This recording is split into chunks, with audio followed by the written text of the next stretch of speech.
आता महत्त्वाच्या बातम्यांचा आपण वेगवान आढावा घेऊयात। टीव्ही 9 मराठीचा नॅशनल टेलिव्हिजन अवॉर्डमध्ये डंका। टीव्ही 9 मराठीचा एकूण 6 विविध पुरस्कारांनी सन्मान झाला। निखिला म्हात्रेंचा बेस्ट न्यूज अँकर म्हणून गौरव। N t अवॉर्डमध्ये TV 9च्या special रिपोर्टसाठी Pankaj Bhanarkar आणि अजय सोनवणेंचा गौरव, तर मोहन देशमुख यांना बेस्ट न्यूज प्रोड्युसर पुरस्कारानं सन्मानित।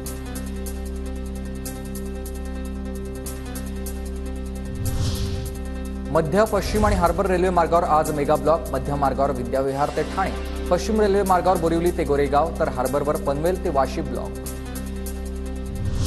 बहुचर्चित वाढवण बंदराच्या पहिल्या टप्प्याच्या कामासाठी 571 हेक्टर भूसंपादन प्रक्रियेला सुरुवात झाली आहे। उद्यापासून 18 डिसेंबरपर्यंत जमीन मोजणी सुरू होईल।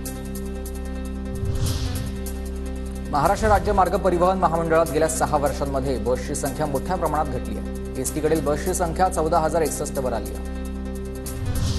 बारामतीत उपमुख्यमंत्री अजित पवारांकडून विकास कामांचं उद्घाटन। अजितदादांकडून आता एकता गृहनिर्माण संस्थेचं भूमिपूजन झालेलं आहे। जुनी मंदिरं न्यायालयाच्या निर्णयानुसार वर्गवारीमधून नियमित करता येणार आहेत। रेल्वे प्रशासनाशी चर्चा करून निश्चित मार्ग काढू, देवेंद्र फडणवीसांची माहिती। मस्साजोग हत्या प्रकरणाचा तपास सीआयडी ऐवजी एसआयटी कडून करावा, आमदार सुरेश धस यांची मुख्यमंत्री फडणवीसांकडे पत्राद्वारे मागणी आहे। सरपंच देशमुख हत्या प्रकरणी बीडमधील मस्साजोग गाव 6व्या दिवशी देखील कडकडीत बंद। फरार असलेले 4 आरोपी यांच्या अटकेसाठी ग्रामस्थ आक्रमक आहेत।